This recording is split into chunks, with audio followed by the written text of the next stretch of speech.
We're talking about the darker side of metal with DJ Anubis and DJ Neko next on Retro Serial.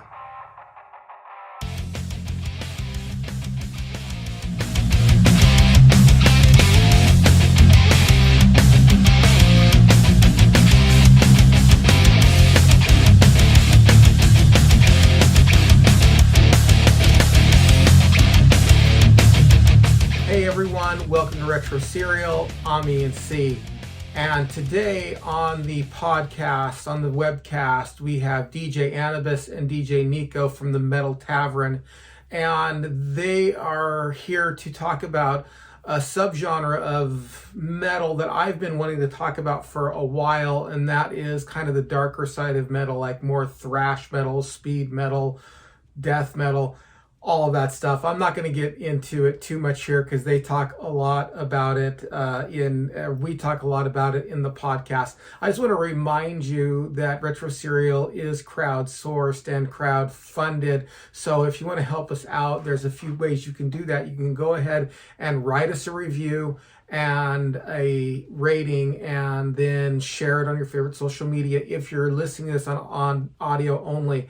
If you are listening to this on YouTube or watching this on YouTube, you can go ahead and hit the subscribe button, hit the thumbs up button, make a comment, and share it on your favorite social media. If you want to go a step further and support what we're doing here at Retro Serial, please go ahead and hit the link in the description where you will find two levels of support over on our Patreon page.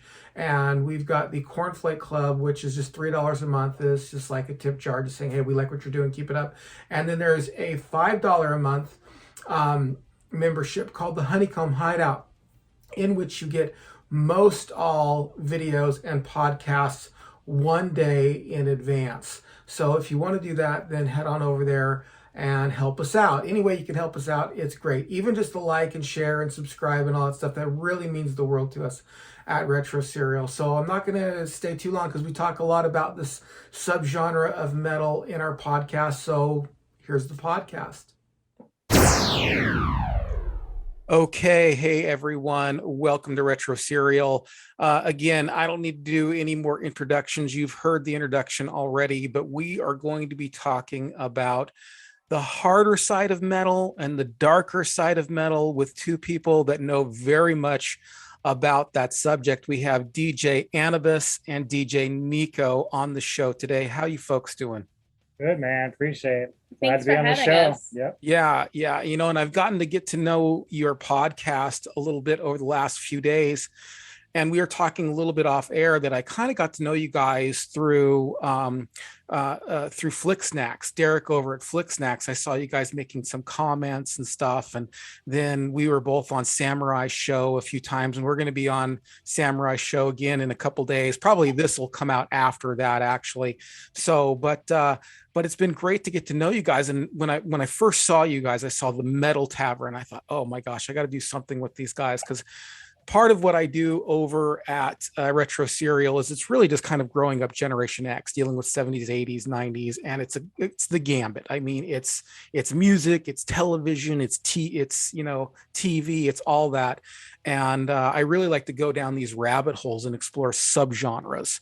And one of the subgenres I've been meaning to explore for such a long time is the subgenre of thrash, and then kind of the darker side of metal, which as a kid, I wasn't terribly into, but I listen to it a lot now because I like to run. And so I need something. Yeah. Like they want workout music. They want heavy metal for that. It's kind of funny. Right. Well, let's talk a little bit about you guys and the origin of the Metal Tavern, first of all, and what it's all about. And either one of you guys or either one of you folks, I don't call DJ Neko a guy. Trust me, I work with. I'm the only female who does my job, so I'm one of the guys. Okay. All right. Well, start like what was it that made you go, hey, we want to start this show called Metal Tavern? Wow. Well, there's a lot of history there. 2005, I discovered internet radio and people who were doing DJing over the internet. So they would just go on live and people would put in requests on these little chat boxes and whatnot. I'm like, wow.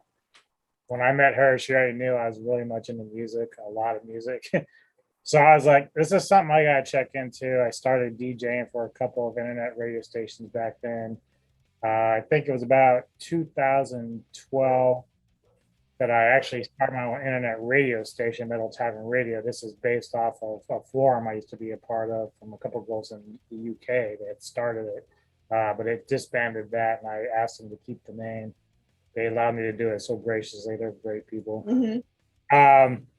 So I was doing the internet. I was doing this blog where I was like listening to new music, and I was kind of giving them ratings for the albums. So I did that for like, I don't know, 6 to 8 years, maybe. And then he started burning out.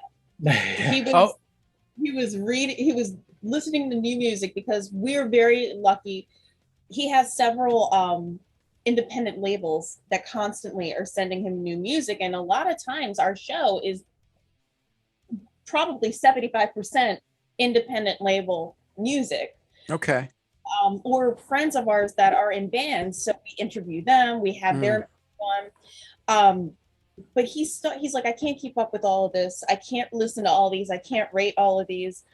I'm taking the radio station down. It's expensive to keep up. Nobody's listening anymore.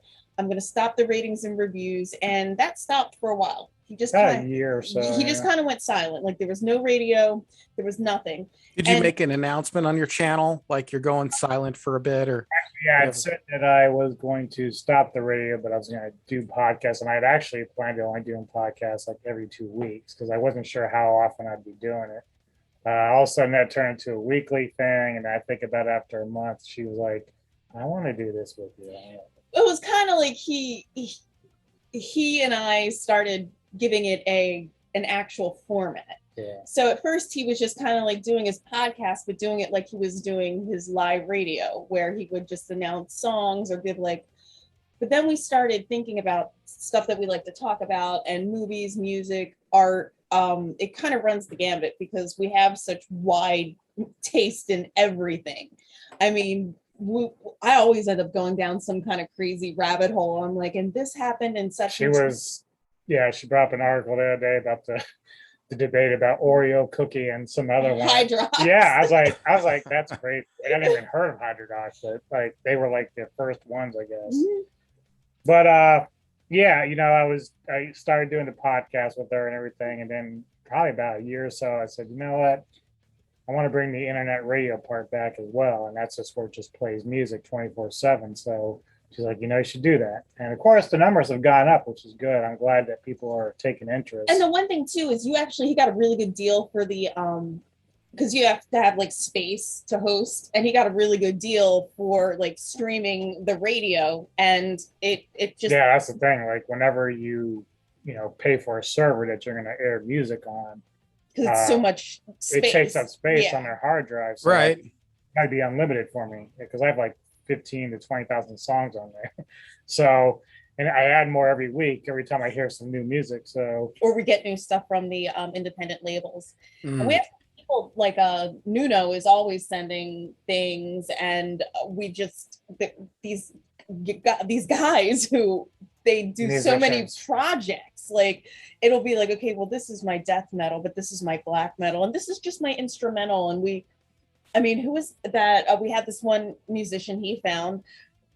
He wasn't even like really releasing it through a label, but it was that beautiful folk kind of folk metal. Yeah, and it was just some chanting and really interesting to find these new people. And you're like, you would never really turn on the radio and hear these bands, but you're like, they're completely that talented. And our whole goal is literally when he posts it, he like tags them on Facebook and Twitter and stuff so that people will see like, oh, this band was mentioned or we played their music. So when you tag them on Facebook, the bands will be like, thank you, man. Thank you so much for playing our stuff. Basically, the whole point was to try like people like yourself who were curious about the underground metal scene and not like titles, like, oh yeah, here you go. You check out this band. And that's really what we do. It's interesting. So independent rock had kind of in the 80s and in the 90s especially had a kind of unique collaborative sound. Like you kind of knew what you were listening to, and it was something akin to alternative rock, and even maybe even considered a subgenre of alternative rock. Is it the same now, or I mean, is it are you still getting like alternative type bands, or is it more metal that's coming at you guys? Well, that's one of the things that I used to do two different shows. I used to do my Hordes of Chaos, which was all metal, and do what's called a rock and a hard place, which was all rock with all genres. So you had like classic rock from the 70s, 80s hair rock, 90s alternative, and then more modern rock stuff. So now in our podcast, it's mainly metal, but then we have this what we call the rock block, and we'll play like various forms of rock in that, which one of them was usually her pick of the week. So like last week she picked a Beatles song to go along with that Get Back documentary on Disney Plus. Right. So and one time I was talking about Tommy James and the Chandrels, and he was like tweeting, and like Tommy James actually liked the tweet. I was like, so I was excited about that. That's really cool. Well, now, let's explore this from kind of maybe an autobiographical way for a bit here, and then let's turn our attention toward like what people would consider thrash, and we'll talk about everything from the big name thrash bands like Metallica to maybe something a little bit more dark and obscure, something like Death Angel or something like that. But personally speaking, what were you always into metal, like since you were kids, or how did this come about? Like were you into metal, or were you into like folk rock or new wave, or what was it? What was your musical journey like?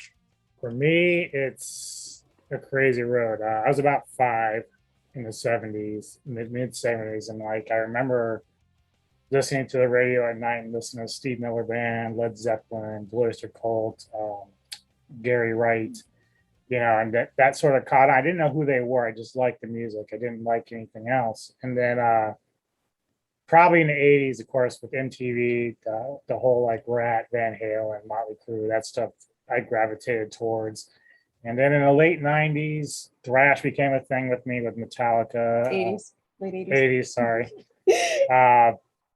Metallica and Overkill, Blah's Rocket. And then, of course, death metal towards the very end with Morbid Angel and Entombed and stuff like that. And then I didn't really get into black metal until about the late 90s.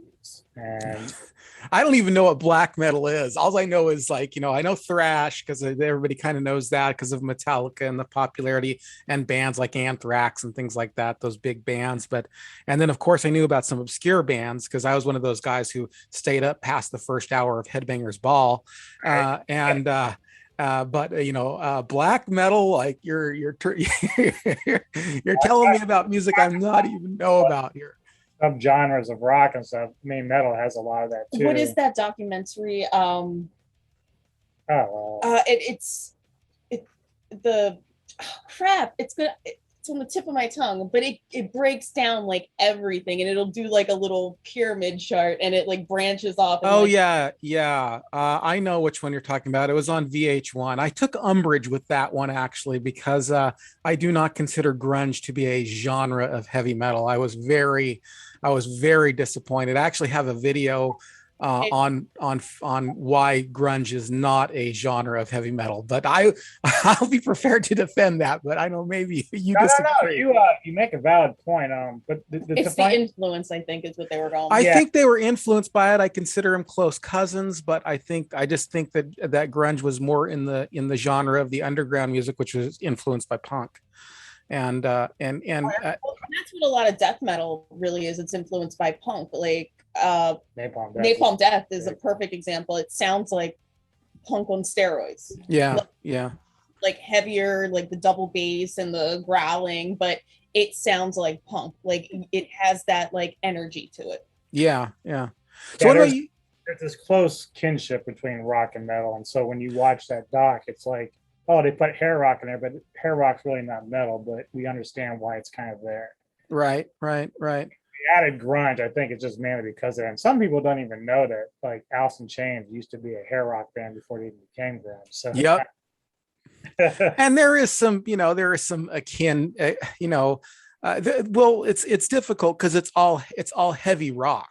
Right. And I think that that's where the overlap is. But I think what makes metal is not what makes grunge. Like, I don't think that it could just really be considered a subcategory of metal. I think it's more a subcategory of anything of an evolution of punk. So Neko, tell us how you got into rock, or was it always heavy metal rock, or were you into other stuff? Or that's kind of one of the first things we bonded over. I was born in 1980, so my mom always was really into some of the bands that he was into in the 70s, like Blue Oyster Cult and Led Zeppelin and Sabbath. My mom is a huge Sabbath and Ozzy Osbourne fan, and was through the 80s, and I just grew up around it. But I also grew up around like old school country and old school, and pop music. I have like a wide like taste. I like rap, but I also love heavy metal. And growing up in the 90s, grunge was really big for me. And then that kind of evolved into the new metal. Like I was so into Static X and Korn and Limp Bizkit, and that was right around, we met in 2002. That was kind of like when new metal was dying off a little bit. It didn't meet its end just yet, but one of the first things that we bonded over, I'm not calling him a friend, a person we worked with introduced us, and he asked about me because I guess I just don't look like I'm a heavy metal chick. And he's like, what kind of music does she listen to? Like Britney Spears? And the guy was like, no, she really likes this band Static X. And he was like, what?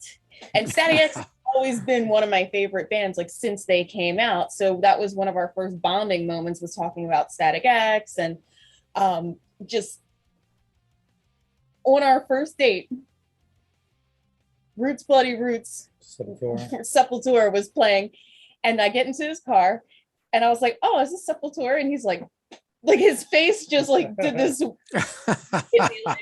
how do you know about this stuff? And I was like, I am an insomniac. I stay up all night. I still do. And then I sleep on Sunday for like 16 hours. I don't know if that's really healthy, but it's what I've done my entire life. And I got up at 5 a.m. for school when I was 15, and I get up at 5 a.m. for work now, and I still stay up way too late. I would always watch Headbangers Ball, or what was it, 120 minutes, I think so, yeah. On, and I would always just get these songs and these bands that you don't hear on mainstream, and I would go to Record and Tape Traders. I don't know if you had it out there, but Record and Tape Traders was a big deal, and the one by me, I would either get a ride with a friend or walk there, and they had so much underground stuff. It was one of the reasons that I convinced him, because he lived in a different part of the state, not too far away, but it was one of the reasons I kind of convinced him to come down to Baltimore, because he saw this Record and Tape Traders that I lived by, and he was like, this is the best Record and Tape Traders I have ever seen. And we used to frequent Record and Tape Traders until it sadly went under, and one of the former managers actually started his own record store, and we even take like day trips. Where did we go? Frederick, and friends of ours, the graveyard, friends of ours were playing at a concert, but we made a whole day of it so that we could hit up some of the record stores and like let them loose. I'm like, you go do your thing. I'm just going to browse. And I love looking through the bargain section of the record. This is only right. And then I always end up with like, how many, I don't know how many copies of Fleetwood Mac Rumors I have, because I forget. Like, I need to make a list of what we have and what we don't have. So. You're like, hey, Rumors, I need to get this again, right? Do you consider yourself? So you're on the edge, being 1980, born in 1980. So do you identify more with X, or do you identify more with millennial? Probably X, because I don't feel like you should consider people born in the 80s millennial, really, because a lot of the millennials that are like literal millennials, like when they coined the term millennial, they're 10 years younger than me.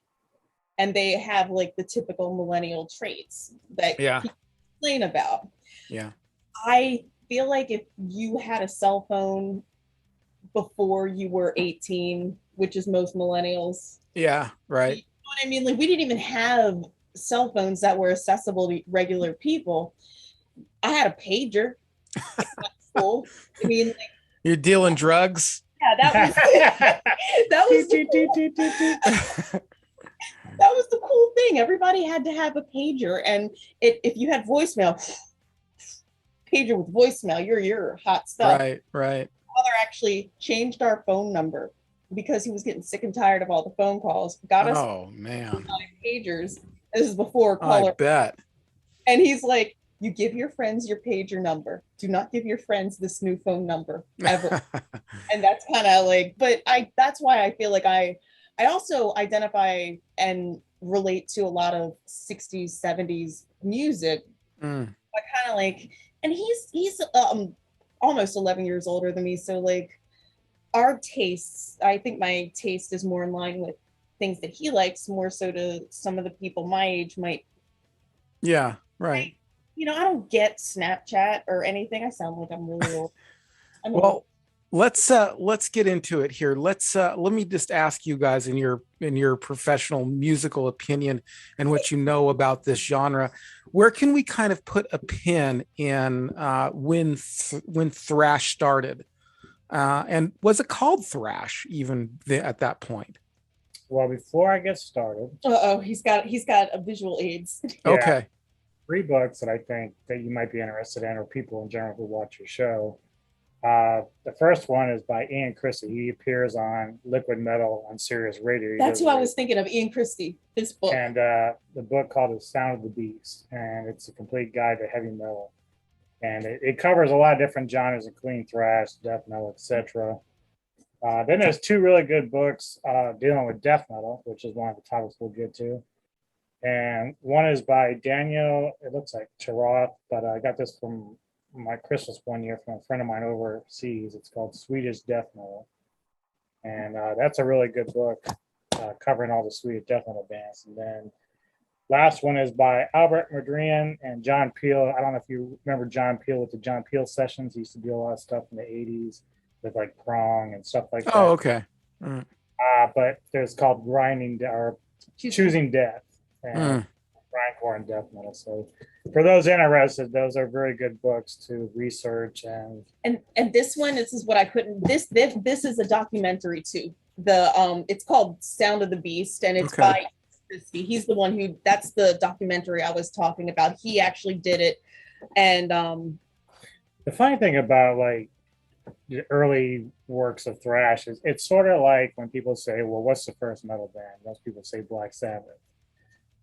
But even people have come and say, well, maybe Zeppelin or Priest, because even though Priest was doing classic rock or they were glam, like way glam in the 70s. So it's like you don't really know exactly. We all think Sabbath because of the down tuning and everything else, but the earliest bits of thrash that I can remember, and I actually broke up like a list of things for you here. So I got like, the big 4 we all know: Metallica, Anthrax, Megadeth, and Slayer. That's what everybody knows in terms of, you know, the big names that we talk about when it comes to thrash, especially old school stuff. Then we have like the top tier legendary thrash bands that no one really remembers, but we know who they are, especially within the scene.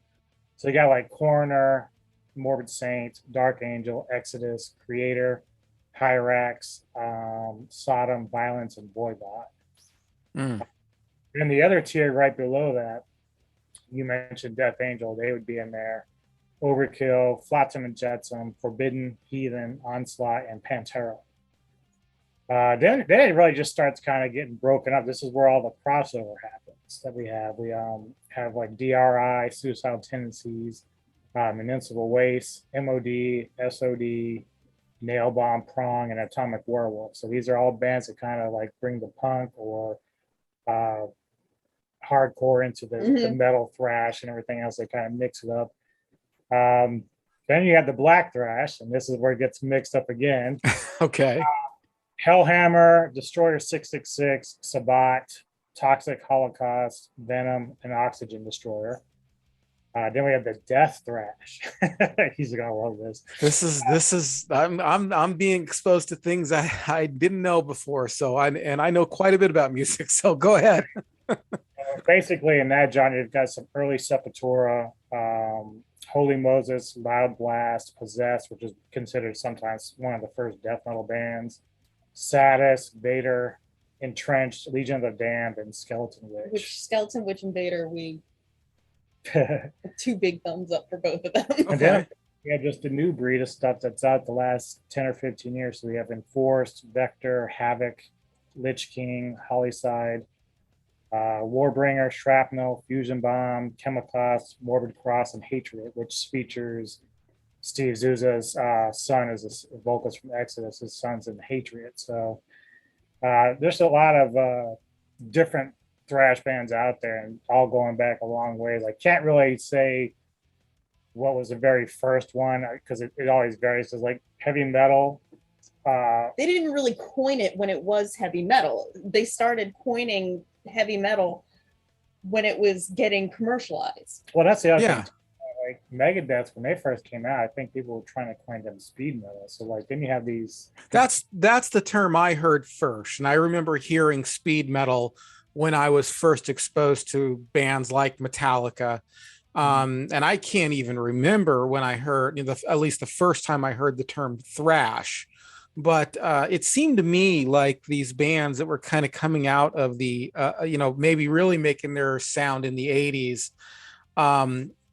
really were kind of taking elements of already established metal bands. It just kind of seems what it was to me. So like Iron Maiden, for example, has some very speed metal type rhythms. It's not all they do, but they have some speed metal type rhythms, and it seems like these bands were kind of going, I like that about that band, and I like that about Judas Priest, and I like that, and then kind of bringing those together. But it almost seems like it was a category that at the very beginning almost couldn't be defined, because people were asking the question, like when Metallica first came out, like, is this punk, and anyway, so one thing about me is I think that like when it comes to heavy metal and thrash, they have a very close relationship to each other. So like if you hear Priest doing like Turbo Lover one year, all of a sudden they're doing Painkiller. So it's like even like Metal Church or Nevermore, these are bands that kind of cross between heavy metal and thrash. So right, that's kind of where it all kind of starts. So we don't really know how to coin them initially. Like you said, Metallica, when it first came out, they didn't know what to do. They didn't know what to call it, because it's like it was nothing like anybody else was playing, especially at the time. It was all like hair rock at the clubs they were playing. So but I guess towards the end of the 80s, they finally kind of just came up with the term thrash and put, different bands under that banner for a long time. I am sure there was some music reviewer who just said, listen to this thrashing noise, or right. And it just kind of picked up from there, because that's usually what happens. It's like someone is trying to describe why they like something or why. Yeah. And I mean, pop is popular. That's just, it's simple little things like that. And I'm sure it was some music reviewer in Rolling Stone or another big, publication that said, wow, these drums, they're thrashing through the time signature or something. Some low-level magazine that, no one really heard of. Because I remember back in the 80s or early 80s, they would have magazines I would check out for metal stuff. And of course, then it was all mainly like the Rat and the, Van Halen stuff. But they'd always have like people in the back of the magazine, tape trading, saying, hey, you need to check out this band. It happened a lot between Europe and America. So that's, some people were like, oh, I want to hear this Metallica demo you got. They sent it over there. And elaborate. I've never heard of this. This is awesome. It's like the first oh yeah, it's the first Napster without being Napster. Yeah. That's what it is. That's what makes Metallica so funny about the Napster thing, because they made their name basically off tape trading. That's how they got known. And then of course Ozzy picked them up in '86 and kind of just took off from there. Wow. Yeah. But a lot of the other bands, like, I really find myself going back and revisiting Hyrax, who I had never listened to as a kid, and just falling in love with their music. Like I'm rediscovering stuff even now that I grew up with, didn't even know about, that I keep checking out now. It's like, wow. Well, there are so many bands, especially bands that they didn't, they had one album out or something like that, and then they're gone. Either they break up or it wasn't enough to get them signed to a second album or anything like that. I mean, there was just tons of, in all genres of music, tons of things like that. And it seems like the record companies, of course, I know more about that with the punk movement and more about that with the alternative movement. But I'm sure it happened with thrash as well, because as soon as something starts to make money, then you have the record executive going, well, let's go see what we can exploit over here. Let's go see, let's go sit on Seattle. Let's go sit on Georgia. Let's go sit on, I'm sure that happened a lot, because like we watch a lot of docs on music from time to time, and we've watched some on alternative rock, and that's exactly how you just put it in Seattle. Once you had one or two bands get noticed, all of a sudden these record execs are just flocking to this, try to sign the next biggest thing. And it happened the same thing with hair metal and all the other stuff. So down in LA, they're like, we're gonna go to all these clubs and just be like, counts. This is we got the next sound. Poison. Yeah, we got this is the sound we're looking for. Right. Well, let me ask you this.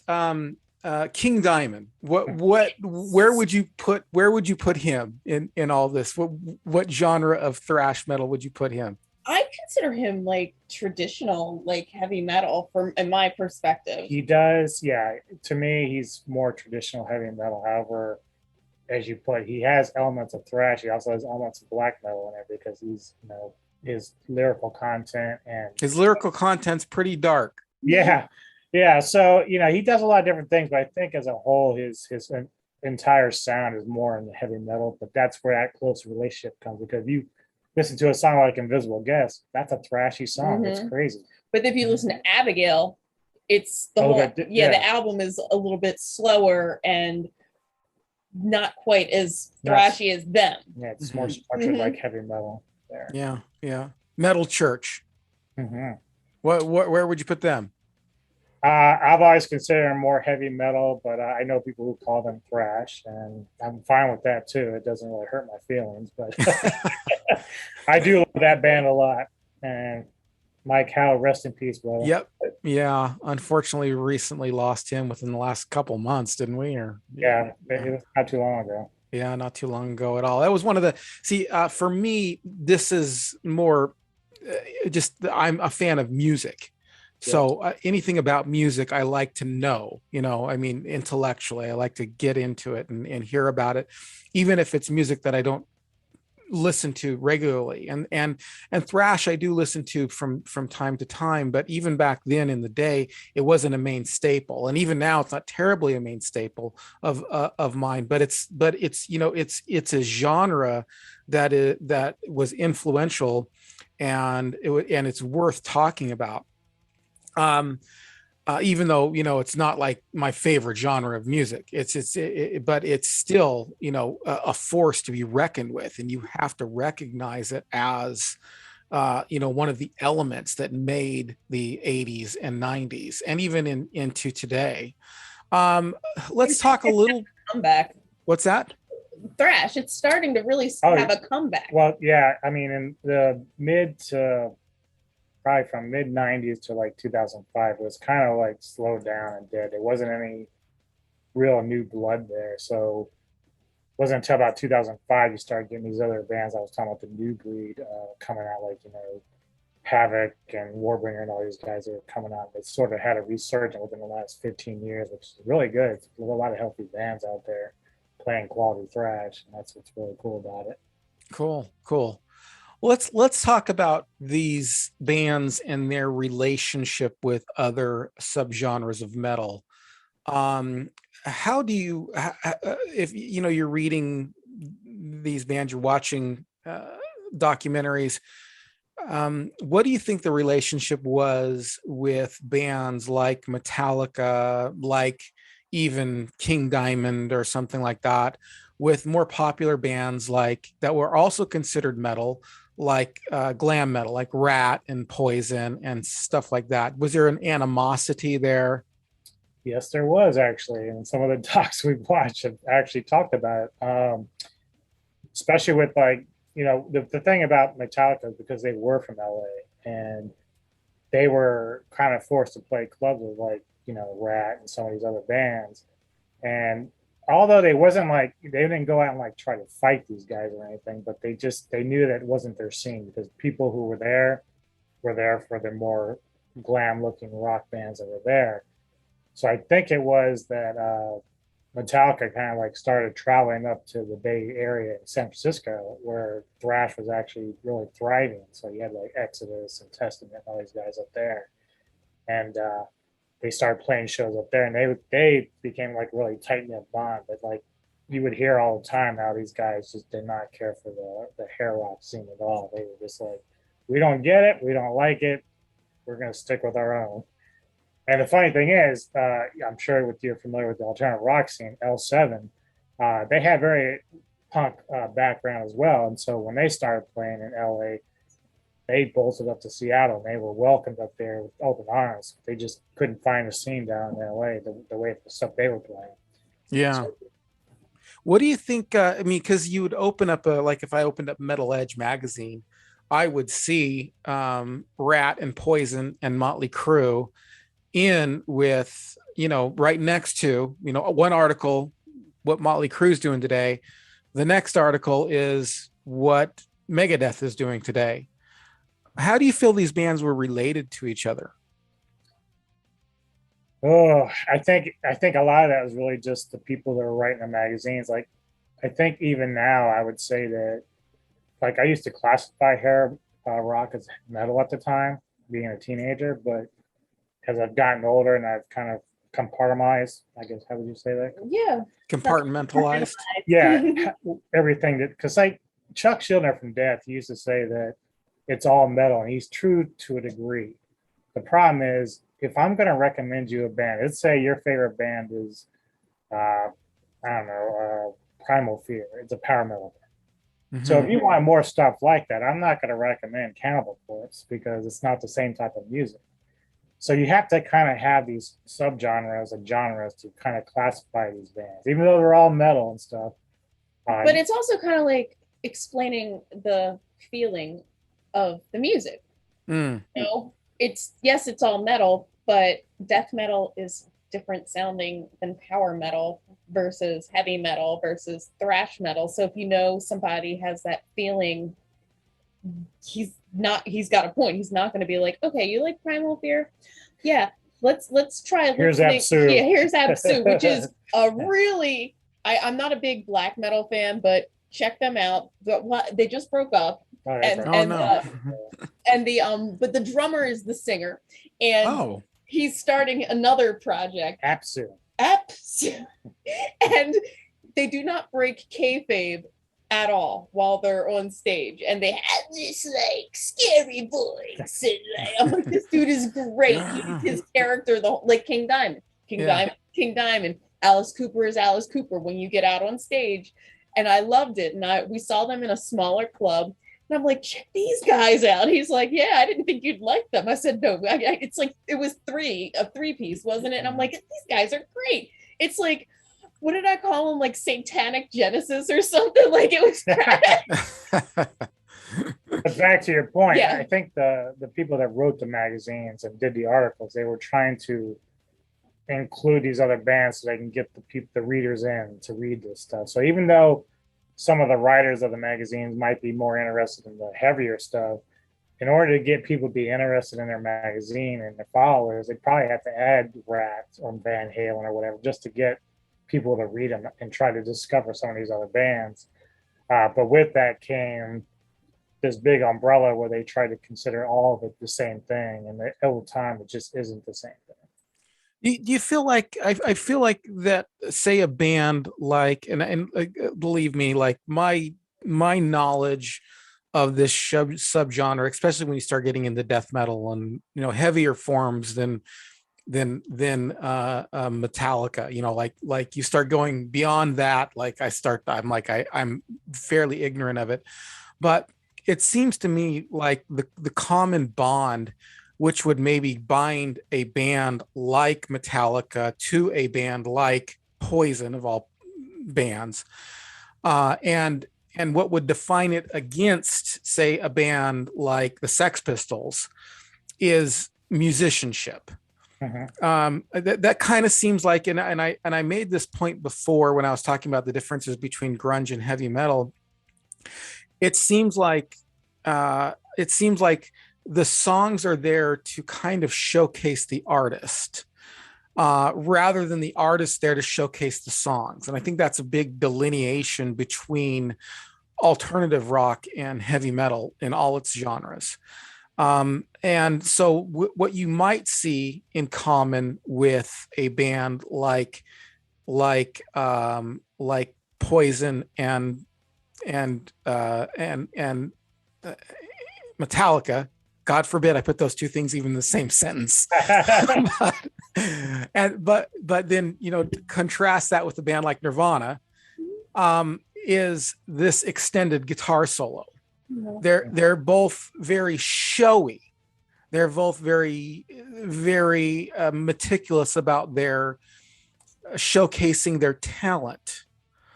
Where over against a band in the same, that I can put kind of in the same genre, like the Ramones and Nirvana, they're not. They're more about showcasing the song and the lyrics. Mm-hmm. I don't know. That's just something that kind of occurred to me. What would you think about that? That's a good point. It's actually kind of funny because one of the biggest knocks on nu metal was the fact that they rarely play solos. Yeah. And a lot of the metal purists, they were like very angry about that. So they would almost accept hair rock over nu metal because of the fact that hair rock still played solos. And nu metal focuses a lot on electronica and a little bit of rap and mixing, adding different sounds into it, more so than, like you were saying, strict instruments. Like when you listen to Slipknot or Limp Bizkit, you get more of almost that rap rock kind of, but they add in elements that weren't added in before, which is great when you're, me and you're 19 and you're like, yeah, Limp Bizkit. But then when you have like the metal purists, they're like, I'm not open to this kind of experience. Yeah.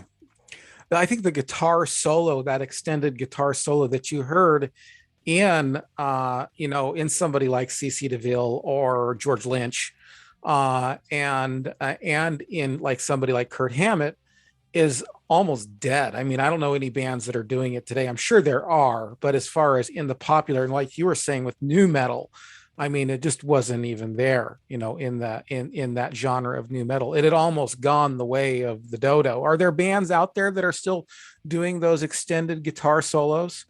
A lot of the underground metal bands are. There are still some. Actually, there's a band I heard not too long ago called Crazy Licks, Lixx, and they're like a modern day glam band. They're kind of doing it that way as well. So they're out there. But like you said, these aren't stuff that you're going to hear on everyday radio. You have to really kind of dig around on the internet for these guys, and find them at their band camps or whatever, YouTube channels. And that's kind of, I just discovered them through these labels and promotional sites that I work with that bring us the music that we play for everyone else. And that's how I kind of discover something. But we're so in tune with like the metal underground that we kind of know what's coming out soon and what's not. So we're already kind of and some of our friends, like, we're actually very proud. We'll talk more about Nomos in the death metal section, but they give us things that we're not allowed to even play. They're like, this isn't allowed to be published. This is just for your enjoyment, but this is what's coming up in 2022. And so sometimes we get stuff and we just get so excited. Like Atomic Werewolf, that was another one where we had the music for so long and they're like, you cannot release it, you cannot play it, you cannot say anything about it. I must have had the music for that for like over a year before they said go ahead and go. Mm-hmm.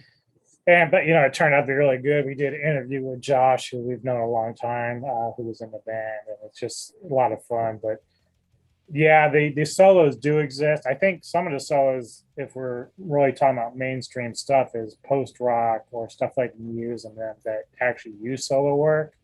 But it's not really metal. It's just very more soft rock type stuff. But as far as like, the old days of hair rock and stuff, no, you don't hear it much on the radio except for classic reruns. I mean, you're not going to get the 5 solos that you get in Bark at the Moon anymore. I mean, Yeah. you get the first solo, the second solo, the extended solo. Yeah, Jakey. Awesome. Oh man, Jakey Lee. Loved him. Who was your favorite Ozzy Osbourne guitarist? Was it Randy Rhoads? I was just gonna say Zakk Wylde. Oh, really? Oh, okay. Really? It's mainly because people hate Zakk. I mean, I didn't mind Rhoads at all, or even Jakey Lee, but like I love Zakk Wylde. I love No Rest for the Wicked. That album is so crazy good that it's some of the best stuff I've ever heard Zakk play. And I think the story that he told me, because I didn't know this until he told me, that Zakk Wylde sent in his audition was basically him playing Ozzy's work on a banjo, and Ozzy was like, what the heck? Like, just Ozzy didn't believe him, away. so he's like, he needs to come in and show me that, and he did. I guess that's what won him the job. So, well, he's an amazing guitarist, that's for sure. I grew up wanting to play like Randy Rhoads and sing like Vince Neil. That was my goal. It didn't turn out well though. Yeah, we've all had that dream. Trust me. I think that was gonna be the next big thing. Well, I wanted to sing like Vince Neil on the tape, not live. Let me just make that caveat. He is a horrible live singer, but him on the tape, on the record, it's on the album, it's great. Yeah. Perfect, but live it's just like, no, what happened? Are we looking at the same person here? What am I doing here? What were we watching? It was the Motley Crue story, wasn't it? Probably. It was it was maybe a year ago that they released it, and it was like a mini series, and it was pretty interesting to see. Like, I mean, obviously it's truthful to a point, it's dramatized to a point, but that was a very interesting watch, so to speak. But then Vince was getting ready for a tour. Yeah. And I'm like reading all these articles about him getting, I don't even know what getting ready for a tour is, but then he went and got liposuction. Like, he was more concerned about the way he looked than even trying to be a good singer. Right. Well, that really is a big deal. I mean, having vocal control has something to do with health. I mean, it really does. Because like that's not going to get fixed with liposuction, because that's not going to give you good cardio. But if you're running around the stage, running back and forth and stuff, and you're out of breath, it's hard to sustain those notes that he can sustain while he's just sitting in a chair or just standing in front of a microphone. I know, it's crazy. Yeah, we were talking about that with Vince Neil having that issue, but then I can't remember the singer's name, but the guy from Loverboy sounds amazing even today. Yeah. Oh yeah. And he's older and he's still wearing his headband and everything, but I'm like, dude, he sounds exactly the same as it was the 80s. Like, right. That's just some people keep themselves vocally in shape. They keep themselves good that way. So it doesn't matter what they look like on the outside. They can still have the pipes to sing what they were singing. That's pretty good. Well, and you have to remember that bands like Motley Crue and that vein, although Motley Crue's look and sound had changed radically through the years, they were selling a look as much as they were selling a sound, so that's that. So I can understand how he might be concerned with other than just pure vanity, as well. Well, yeah, he's probably still thinking he can get all those young chicks, but I don't think he can still get some like cougars out there, I'm sure. Well, yeah, like Dr. Roxo. It's like but I one thing that, again, we bond over is we love documentaries. We love learning history about songs, music, why bands are writing the way they are, why. So when we learn little quirks like about Vince and his obsession with his looks, it just kind of cracks me up. I'm like, sounds like a diva lead singer to me. He certainly was that. That's for sure. And Sebastian Bach, we were watching. This was love Sebastian. Yeah. So two stories Super about Sebastian. We were watching the super group that they were trying to put together, and it was a reality show. And he's like, I have to go jogging. You guys don't understand what it's like to be the lead singer. And they're all like, well, he was supposed to do an interview, and it was like taking place like 9 or 10 a.m. He's like, no, I get up. I need 2 hours to do my jogging. I got to drink or whatever it was. Yeah, a gallon of water I have to drink. He's like got a regimen. A regimen. That's what it was. He had a regimen. It had to be done before he could do anything. It was just kind of hilarious. And then we years ago, we bought tickets to see Jesus Christ Superstar. It was on tour, and Sebastian Bach was supposed to be playing Judas, or was it Jesus? I couldn't remember. Yeah, but either way, we're like super excited, and he dropped out because the touring company got so angry that all of his fans were coming just to see him. So they were saying it was like a bunch of miscreants, and it was like maybe 2 weeks before they came to Baltimore, and I'm like, son of a.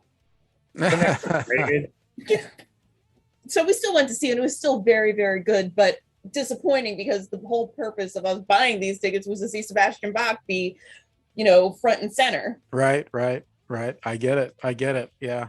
He was one of my favorite singers back then. I actually, and I don't mean to brag, I really don't. This is not a joke. I couldn't do it today, but back in the day, my voice, I could sing exactly like him. It was indistinguishable. Nice. From his voice.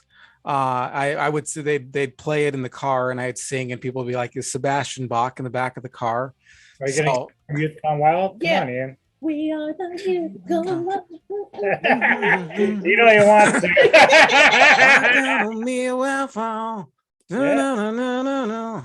I'll get picked up here. YouTube's algorithm will say, oh yeah, like, literally over. We are the youth gone wild. Yeah. It kind of sounds like that song. Yeah. Yeah. Well, no, they literally will say you violated your terms and you can just sing it. The notes. You don't even have to play the album. It's crazy. Dumb. Well, it's so funny because we play so much underground stuff that you wouldn't think they would recognize it. But if I try to put our podcast on YouTube, boom, like that, it's taken down almost immediately. Yeah. Well, let me. I have to ask you about the Great Metallica, and I only say this as an outside observer. I'm gonna ask you about this. The Great Metallica sellout. How did fans feel about their late 90s work? So I was cool up to Load, which is like 2 albums longer than he was cool. I mean, I don't think you even like the Black Album that much. You're like, it's okay, but it's not Metallica. That was his feeling. Actually, I have more to say on it. Oh my God. But for me, I'm like, I was good up until Load. And then I was like, it wasn't even heavy anymore. It was more like popular rock. If that, I'm like, if you want to be Huey Lewis in the News, be Huey Lewis in the News. Don't be Metallica. Kind of like, it got that kind of soft, but like he would just sing with his gruffly voice. It wasn't like, you didn't have like the double bass. You didn't have like the crashing cymbals, but Load, you still had a little bit of that. But after that, it got like, it was more popular rock sounding. Do you feel like they were trying to expand as musicians, or do you feel like it was a sellout? I feel like they knew how much money that they can make with their name alone. So they didn't want to end Metallica. They wanted to keep Metallica as a band, and they were all very good musicians, but they saw the end of thrash. They clearly did, because they saw what was happening with grunge. So They wanted to keep capitalizing on their name and keep capitalizing on these giant sellout stadiums that they could do. Instead of saying, okay, we're going to start another project, they kept Metallica and just changed with the times to keep themselves, like, get new. I mean, there are people that are younger, like 20 years younger than us, that they identify with Metallica with the late 90s stuff, but they don't, like, my first Metallica album I got was And Justice for All. Mm-hmm. And his was probably what, Master of Puppets? Yeah. They really have to dig. They really have to dig back to find that stuff, because Metallica has turned into this like ubiquitous, almost, I don't want to say a joke, but Metallica is just ubiquitous. You hear Metallica, you know who they are, but you have to, like, when you're thinking about their roots, most people who are normies, I'd like to say, they don't know that Metallica was this originator. Yeah. So I think, I don't like calling them a sellout. I think they were marketing themselves properly so that they could continue to make music and sell records. Right. Well, there's a huge difference, though. I mean, I think that what you described would be considered by most people sellout. So, I mean, really, like, I have all the respect for an artist who likes, I just want to try something else, as an artist. But I don't think they said that. I think they were just, I have to agree. They were just saying, hey, it was like with Kiss, Kiss was this 70s rock band. Hair band came out. Next thing you know, they're a hair band. Grunge came out. They tried the grunge thing. Grunge said, no, thank you. I don't know if have you heard that? Have you heard that Nirvana cover of one of their songs? Yeah, it's a joke. I mean, they're joking. They're joking with it. And Kurt Cobain used to call him up and say, "Hey, we'd love to collab with you." It was a total joke that he was doing. But yeah, it's on a bootleg album of theirs called Outcesticide. Yeah, one of the songs on there is a Kiss song, and he sings it all, like, just all on purpose, messed up and stuff, real stupid and stuff. I know he hated Kiss, but Kiss was basically, a lot of people love Kiss. They're great musicians. Don't misunderstand me, but they were businessmen first and foremost. Yes, they are. And it was this is how we're going to make money, and I think this is why Paul and Gene have stayed together so long. Is because they know what's good for business first. They're just following that along. And I think Metallica kind of did the same thing, this, like, they know what's good for business, so we're going to, the thing is me is like, I don't hold it against them for wanting to make money, because if you're doing this kind of profession, metal does not pay. It just does not. Yeah. Not now. So now, they're in a position where they were like, okay, we're coming off the Black Album, it's done really well, we need to try to capitalize this. But instead of just saying, okay, we're going to change our format or our type of music, instead of changing the moniker, they're like, we're just going to keep Metallica because that's going to draw everybody in. And I think that's one of the reasons why they got so mad about Napster, because once people were able to hear some of the crap they were putting out there, they didn't have to go out and buy it first. So they can just, like, download a couple tunes and say, oh man, yeah, I'm not buying this. But yeah, that doesn't help Metallica at all, because they want to make money. Now, personally, for me, And Justice for All was okay. The Black Album had maybe like a couple songs I liked. But I think over time now, I'm more of a big fan of Burton Era. And I think Cliff was a big contributor to Metallica, especially on Master, which is my favorite record by them. Because people don't really think about it, but Master of Puppets actually has a very progressive vibe about it. It's thrash, but you can hear Cliff's influence on that album a lot. And if he would have still been around, I think he and I have had this discussion. It would have been more of not just like the James and Lars show. You would have had a lot more, because that's what it really is. It's like the James and Lars show. Well, that's what everybody makes fun of about Injustice for All, is that when they went to write the album, Newstead is barely heard. Like, you hear Lars all day long in that record, but it's just really funny to me. But Yeah, I can't fault the band for wanting to make money at their trade, but at the same time, it's like, you in some ways you alienated your base fandoms that created where you are now. They're the ones that got you here. Right, right. So now you're changing your music, and it's no longer this. And I'm not against bands progressing, because you can hear like bands like Death who start out playing death metal and then go more into progressive death metal later on. That's an okay progression.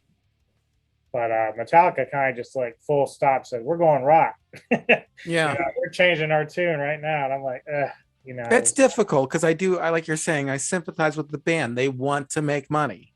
right. I mean, and they make money through their music, and this music is no longer popular. And but at the same time, you're making money off of an art, and Yep. people get real territorial about their art, they whatever it is, they get like real kind of this well, we want you to make money, but we don't. It's almost like they want to make money, but they don't want, and this is true for a lot of bands, with the exception, I think, of hair metal. They don't mind success. What they mind is manufactured success. That's what they care. They're like, success is great, but when you start manufacturing towards success, people start to drop out. And I do feel like Metallica did that. And I just wanted to hear your take on it. What bands do you think in that early genre of thrash metal do you feel like should have gotten more airplay? They should have been popular, and they weren't.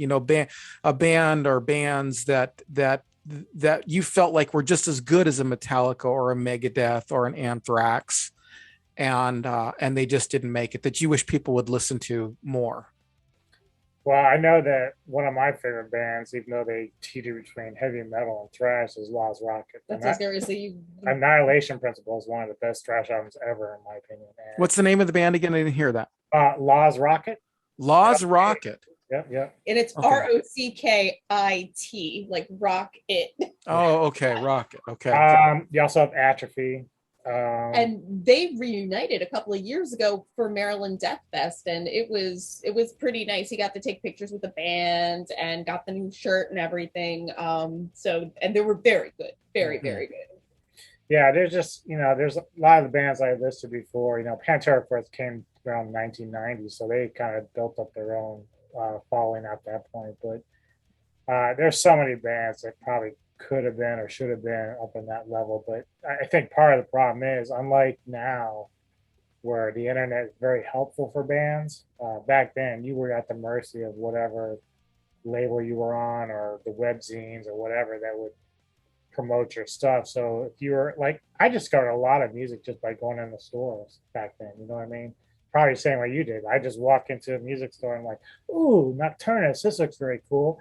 I think I'll check this out. And I buy it, and then I like it or not like it. That's sort of the 50-50 that you run into sometimes. You get a band that you just like not really feeling. And the record and tape traders that was near me when he and I first started dating, it was very heavy metal and rock like oriented. So they would have listening stations where you could, and this is me in high school, this is all like baby internet, so there's not a whole lot of information out there, but you go to the record store and you just you can pop on, they would open anything you wanted and you could listen to it. And that was what I found was really cool. And they had all kinds of magazines. And me, I've like always been kind of nerdy, and I was always obsessed with like finding the cool group. Like I wanted to belong. So, 1 week I'd go with like one group of people, and another week I'd go to, and be with another group of people. And I'm like, I feel like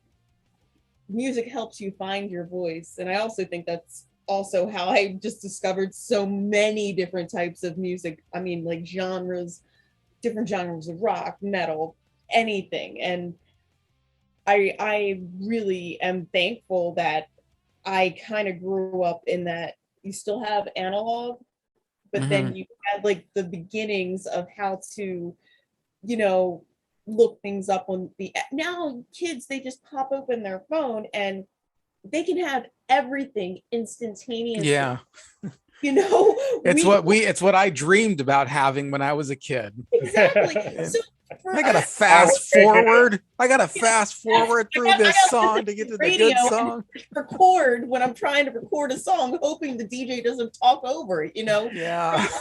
All those mixtapes and CDs I used to make. Now I just throw a bunch of MP3s on my phone. I go in the car and yeah, right. It's on your phone and it's Bluetooth, and it's just so crazy. I appreciate the old school things as much as the new technology, but kids are never going to understand what it's like to, and I feel like this is like, I have a little bit of my attention goes here and there, but they all have everything so instantaneously. You never are really going to appreciate, hey, you have to wait 6 months for this album to come out that you read about back in January. So you have no preview available because there's no YouTube, there's no nothing. You just have to sit there with bated breath.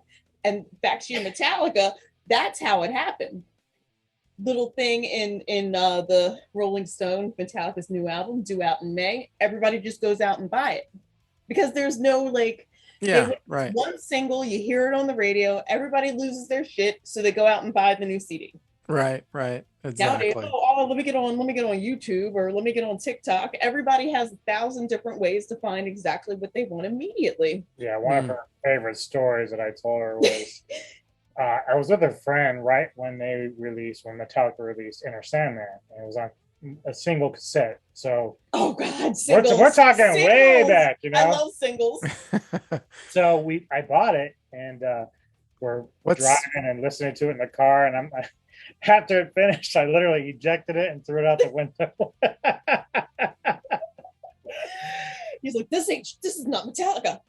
I was like, no. And the friend was like, I kind of dug that. I'm like, well, you can go back and get it, but I'm not, no. Right. Couldn't do it. Yeah. Those were fun days. And you know, there's things I miss about those days, and there's things that I like about what we have now. I mean, for sure. Well, I have to ask you about this, and that is, we all know about the great, alternative rock grunge takeover that happened in the 90s, and how that was unique in the sense that there was always this introduction of new music. Like you could look at the way new wave came across, but there wasn't this animosity that happened with grunge. With grunge, there was this great animosity to a lot of, not everything, but a lot of what came previously.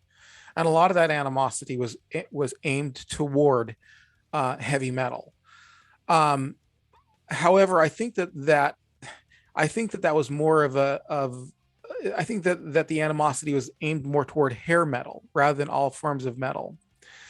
What do you think is the best way to look at thrash and how it survived and how it weathered through that grunge storm? Do you think it went underground for a while? Do you think it survived? Do you think that they were as hated? Do you think like a band like Metallica was hated as much as a band like Poison? How do you what was the feeling of that movement when bands like Nirvana and all these underground bands were starting to come to the surface? Does that make sense? Does that question make sense? It was very difficult, and thrash, really, in my opinion, thrash kind of died. So did metal. Like it all kind of just like went. But yeah, so once alternative took over, death metal survived a little bit. There were bands that were starting out around the early 90s, but again, it was so underground that even I wasn't really paying much attention exactly at that time. I did know about some of the bands, and I tried to follow them. Mm-hmm. But then you had like your main act. So we had Metallica transforming into a rock band, so they survived. What year did Painkiller come out? That's 90. Oh, okay. I thought it was a little bit later. I was going to say you had Judas Priest like kind of kicking it up a notch too. But I remember one thing that was really big, and this kind of started with Faith No More in '89, and then Anthrax when it got with Public Enemy. And this is sort of like the platform or the example that led to Korn and Limp Bizkit. But we saw, like, did you ever remember the movie Judgment Night? Mm-mm. Anyway, the soundtrack was actually quite good, but all it was collaboration. So you had Slayer and I think it was Ice-T or somebody, but they were doing these rap metal mixes. And so bands like Slayer, like they would actually try to find ways to stay relevant through that. Mm.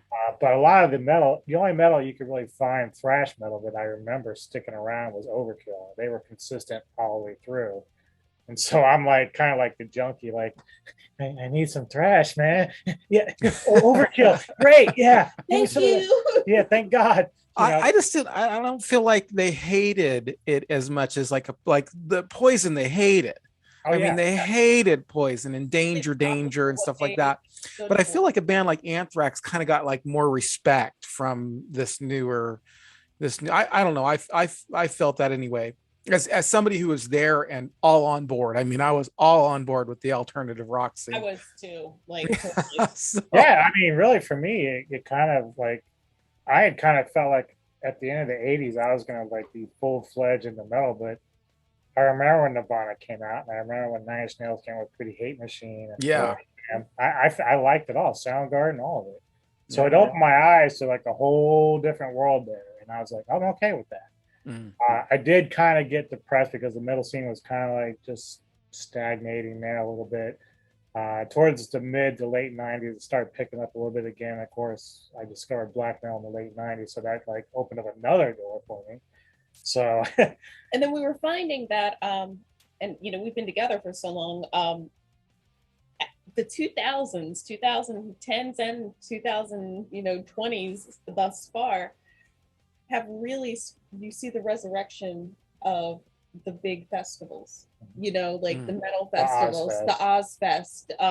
In Europe, they have some huge metal festivals, and here we're very fortunate. Maryland Death Fest is the biggest metal fest in the US right now, and the creators of Maryland Death Fest, literally the shithole, pardon my French, of a club that they started in. He wanted to go one year. I'm like, I am not driving down to Brooklyn to have my car hit on the side of the street or stolen to sit in that crappy place. He's like, yeah, but so-and-so band is playing. I'm like, no.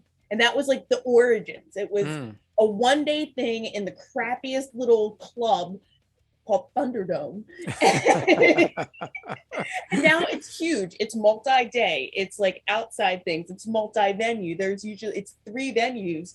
Plus there's another venue that's not officially affiliated with the Maryland Death Fest, 2 other venues, but they do like pre-fest and post-fest parties. Mm-hmm. So we saw how it grew, and it's insane. And even in Europe, these festivals have just gotten bigger and bigger and bigger every year. And, you know, right now with COVID, like the Maryland Death Fest was canceled 2 years in a row. Mm-hmm. So far, everything is on, everything's good. Crossing our fingers, you know, because we have friends from other countries coming to stay with us. And we're like, I hope that everything can work out. But I really feel like the resurgence started like early 2000s, like, for people. Well, it did for festivals, but again, thrash really didn't kick back off till 2005. But it's kind of interesting because my favorite artist, Devin Townsend, does a lot of different things with his music. So Strapping Young Lad is like industrial thrash. So I was still enjoying that towards the mid to late '90s.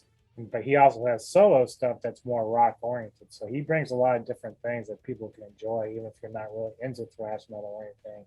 He does a lot of rock oriented stuff, progressive rock and whatnot. So that's what I like about him. And I think he kind of does the same thing because he has like a punk background too. He likes punk music like the Melvins and stuff like that. So he's very influenced by a lot of that. It's just kind of interesting.